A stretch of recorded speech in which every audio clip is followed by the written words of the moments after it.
Hi everyone, welcome back to the MetaStellar YouTube channel. My name is Maria KOROLOV and I'm the editor here at MetaStellar.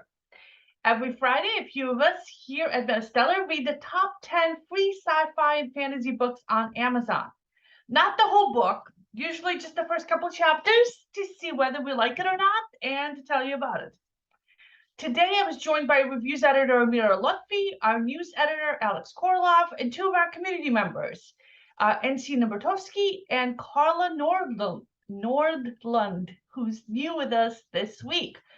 Hey, Carla, thanks for joining us. Unfortunately, none of them could make it for today's taping, so it's just me going to be talking to you guys again. Maybe they'll join us next week. Okay, so today's list of books includes magic users, werewolves, vampires, super intelligent animals, and an alien battle in outer space. The link to the article is in the description box below, as well as links to all the books. So you can just click on them, get them, and have some fun free reading for this weekend. For those of you who are new to our channel, MetaStellar is an online magazine of speculative fiction. All the content is always free for our readers. We publish original short fiction and reprints, and excerpts, essays, and lots of book reviews.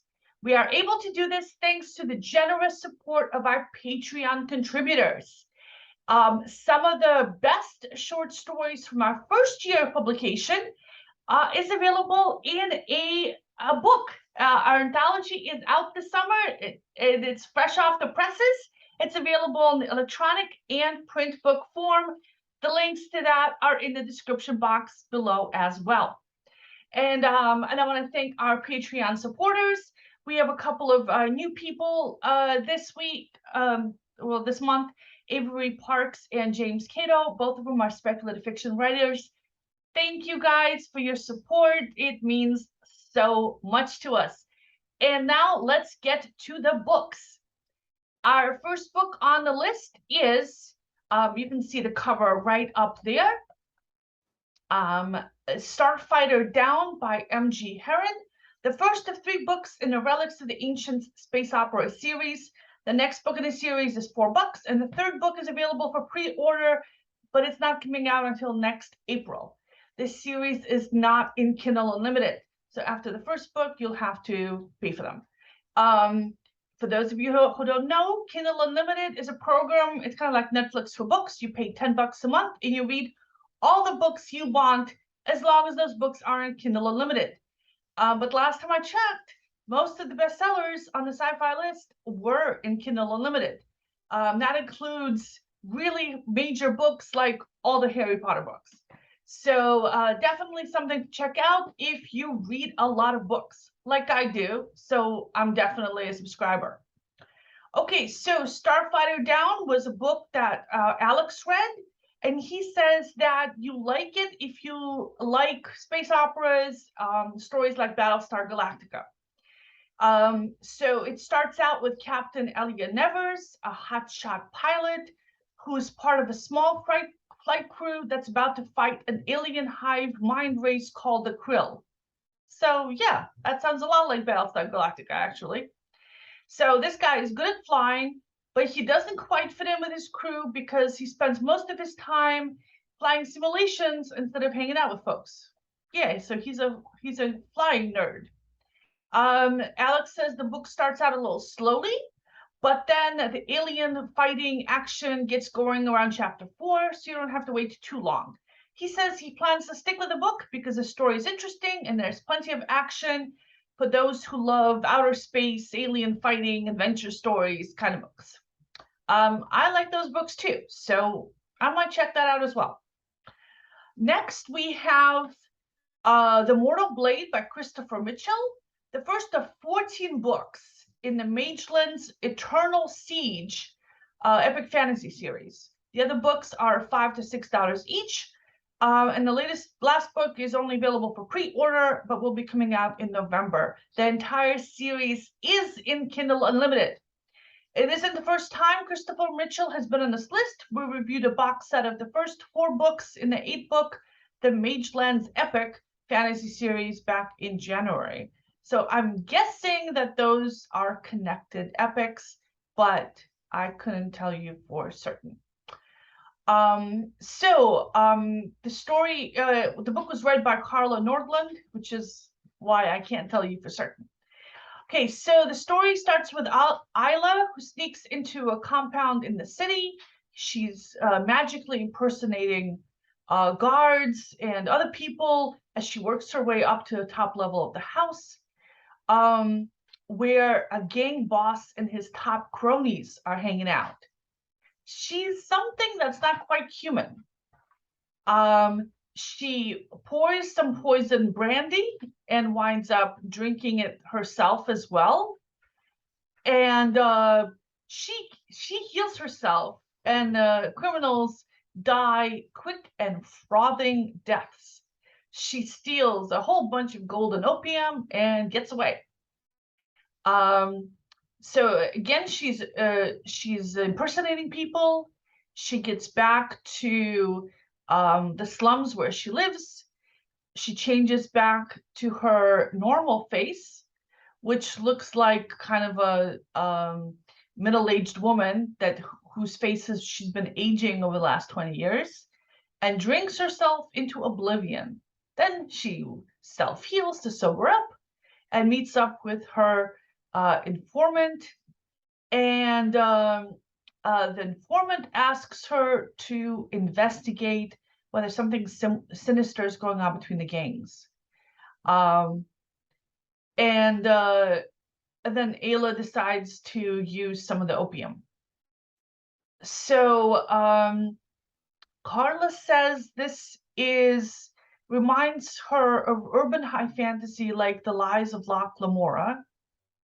And she's curious to find out why Ealey, who's some kind of superpowered immortal, is bothering to help regular old humans. And also she's got a weakness, drugs. So Carla says that she's going to keep reading. And I'm also kind of interested in this as well. So, hey, this is a good week. All right, next we have Bronze Magic by Jennifer Ealey, the first of 4 books in the Sorcerer's Oath of epic fantasy series. The other books are $4 each, and the series is not in Kindle Unlimited. But I am a fan of epic fantasy, so this looks promising. The book starts out with Tarkin, 19, a sorcerer. He's fighting another sorcerer in an arena, and he wins the fight, but there's a little bit of damage to the stands, and because the circle of protection hasn't been set up well enough. And everyone is celebrating his win except the king. The king doesn't look too happy, and the king is Tarkin's older brother. So apparently the king is a little annoyed how popular Tarkin has been getting and how good he's been getting with his magic, and he thinks that Tarkin is out to get him and take over the throne. So he orders Tarkin to be thrown into prison, and Tarkin escapes and finds out like all the stuff that's been happening. And Tarkin's problem is that he's been taken care of his whole life. So he's had servants. I mean, he knows how to like fight magical battles, but that's about the only thing he can do. So he has to try to figure out how to survive in a kingdom where everyone is against him, and he is instantly recognizable. I liked Tarkin. I liked the story. It's your traditional medieval style fantasy setting, which feels very comfortable and familiar. So yeah, I might stick with the book. Okay, next we have The Wolf Princess by Guida, if that's how you pronounce it. The first of 3 books in the Wolf Princess teen and young adult urban fantasy series. The other books are $5 each, and the entire series is in Kindle Unlimited. So the story is about Salem, who works as a waitress at a cafe. Things are slow, her rent is due, and she's short of money. She lives in a trailer park, and her landlord wants the money, and if she's not going to pay him, he's going to force himself on her. When she fights back, something weird happens to her.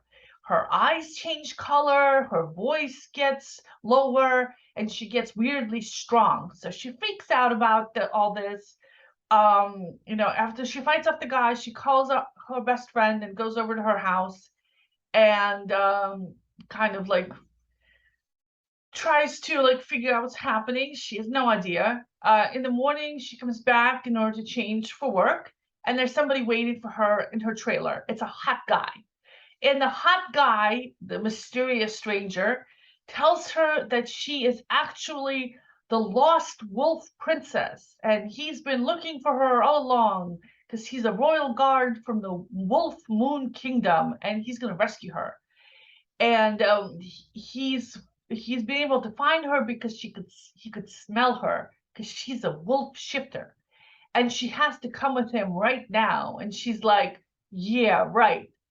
And he's like, and there's assassins coming for you, so you have to leave with me. And she's like, yeah, right. But then the assassins show up, so they escape out the back. And okay, so it's not my kind of story, but it is a fun read, and I'm a little embarrassed about it, but I might stick with it. Okay, next we have Rebel Spell by Lisa Carlisle, the first of 6 books in the Salem Supernatural's paranormal romance series. The other books are $3 to $5 each, and the entire series is in Kindle Unlimited, which is excellent because I love books with this kind of cover, and I love free books in Kindle Unlimited. Okay, so Nova is a struggling, low-paid editorial assistant / waitress in New York City, where she attempts to blend in as a normal human and leave her witchy family and community behind. However, her aunt's passed away, and she's been left her aunt's house and estate, which is back in Salem. So, her mom warns her to hurry up and wrap up the estate quickly and get out of Salem as quickly as she can. Meanwhile, in Salem, Diego is a newly minted vampire, and he's got a couple of supernatural roommates, and they're all worried because their supernatural, or possibly supernatural landlord has died. And then they receive an invitation to Salem's annual supernatural ball. So, oh, Margaret is the aunt. Oh, okay. So, they anxiously prepare for the arrival of Margaret's mysterious niece, Nova. Oh, so these threats are all getting tied together. So Carla says that the writing style is a little too on the nose for her taste, but the dialogue is funny, and it's a comfortable, fun read that hits all the beats of a paranormal romance. And she says she's added it to her pre-bed reading stack. And I think I shall as well. Okay, next we have Adamant by Emma Adams, the first of 6 books in the Alliance coming-of-age mythology series. It's kind of a post-apocalyptic series, actually. I should update that description. The other books are $4 to $5 each, but they're not in Kindle Unlimited. So first of all, a disclaimer, I'm not a fan of coming-of-age books, and I'm annoyed by young people in general. It's just too much drama. So the book is set in kind of an alternate Earth. So I take back the post-apocalyptic stuff. Magic is real, but something in Earth's atmosphere stifles it. But in 1988, somebody has kind of spilled the beans that magic is real, and there's a group called the Alliance that's been protecting Earth from supernatural threats from other dimensions or worlds or universes or what have you. So there's monsters out there, and there's other worlds out there, and the Alliance is kind of protecting us from them, kind of a Men in Black kind of situation, but for magic worlds. Some of those worlds are at war, and they're interdicted. So the Alliance won't prohibits travel to and from these worlds because they're so messed up. And Ada is from one of those worlds, and she escaped as a refugee to Earth, where she lives in London. And she's found a bunch of secret passages underground that not even the Alliance knows about that leads to other worlds. So it's like little magic wormholes in a subterranean basement somewhere. So she uses them to help refugees from other worlds escape to Earth. And it's illegal, but she's got some tricks up her sleeve. So, for example, she has an app on her phone to communicate with her contacts on another world. And her own homeworld is torn by war, and it's barred from joining the Alliance. So she's a little salty about the fact that the Alliance has let her world kind of destroy itself. Then we switch to the point of view of Kay, whose grandfather was the one who spilled the beans about magic. He just finished the Alliance Academy and has joined the Alliance, and his job is to go into these passages and monitor them and make sure that everything is safe. And I'm thinking these are the same passages that maybe Ada is using to smuggle refugees. So this could be interesting. I like the book's writing style and premise. Not so fond of the young people and their problems, but those problems, there's not that much young people drama, so I might be back. Then we have Defiant by Aaron Hodges, the first of 3 books in the Alfurian Chronicles cyberpunk sci-fi series. The other books are $3 to $6 each, and the entire series is in Kindle Unlimited. Hodges has been on this list before. In March, we reviewed Stormwielder, the first of 9 books in the 3 Nations Nordic Myth and Legend fantasy series. Nick read this book, and he says that this is a science fantasy set in the magical worlds where elves are the oppressive overlords of humanity. And it begins right with the action where humanity's trying to resist their enslavers. And the main character is a young man who lives in a large city and makes his living stealing. And he's got some abilities that make you think that maybe he can use the elf technology. So there might be like a little bit of a chosen one aspect to the story. The mystery is what exactly are his abilities and what actually happened when the resistance was first destroyed. So it's a little bit more on the fantasy side. The plotting is good. The adventure reads well, he says. And he says that he would give readability a score of 6 because there's a heavy use of simile and cliches.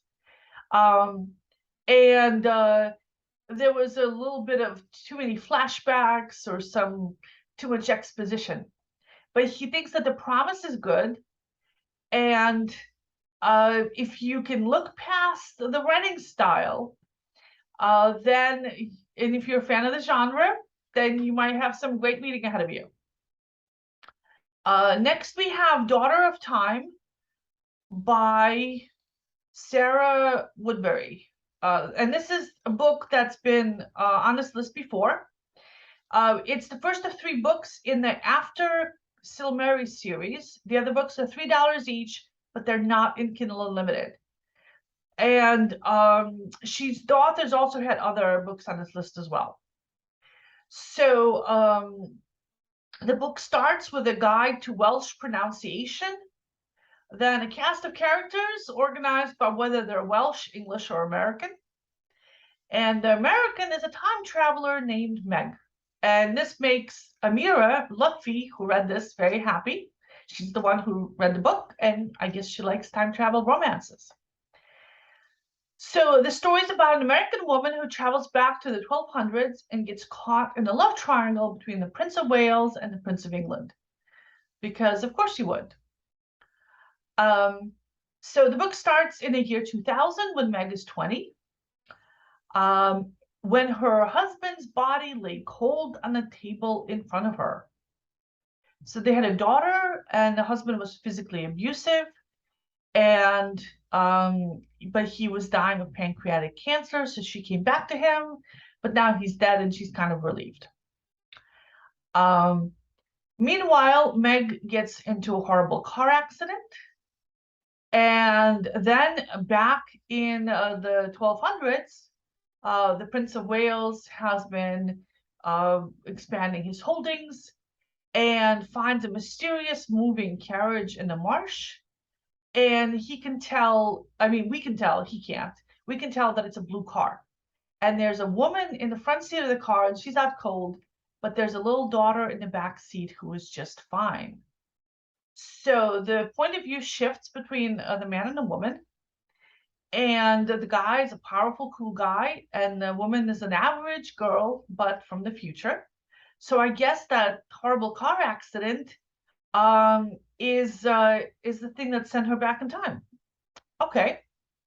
So Amira is curious about what the prince thinks of all this, and she knows it's going to end up as a love triangle.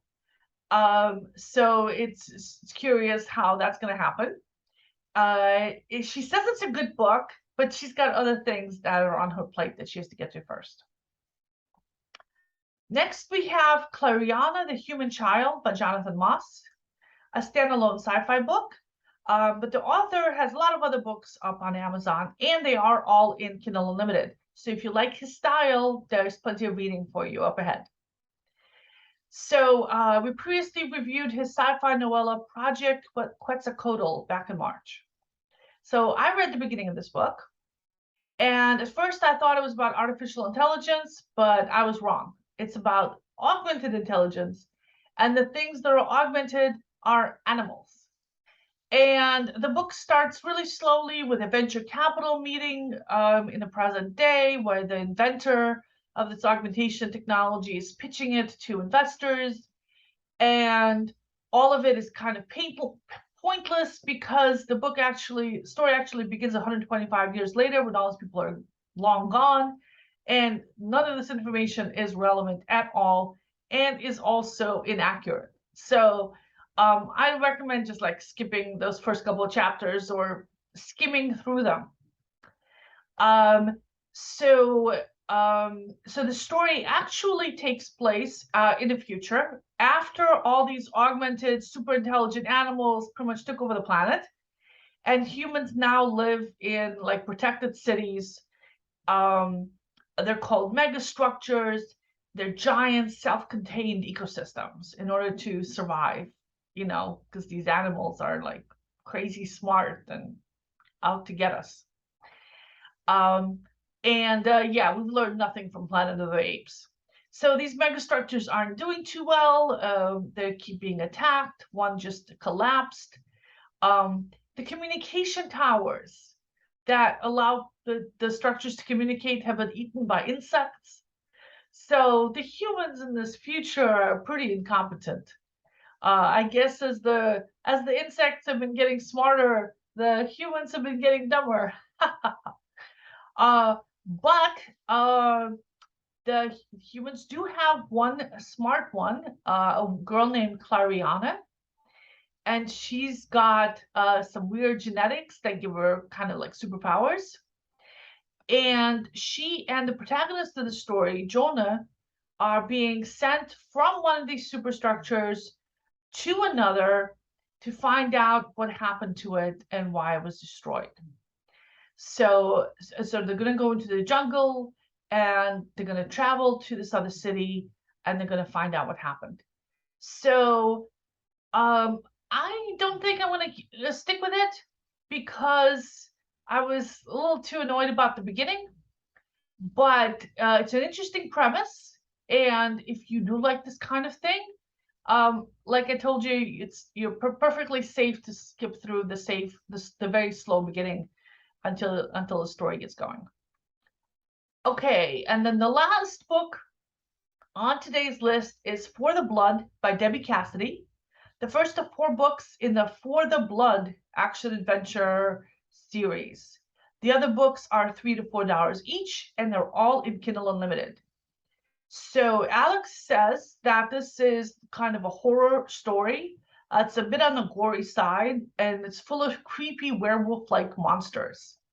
And it's set in a post-apocalyptic world, and it starts right out with 2 beheadings. So if you're not into violence, you may want to skip this one.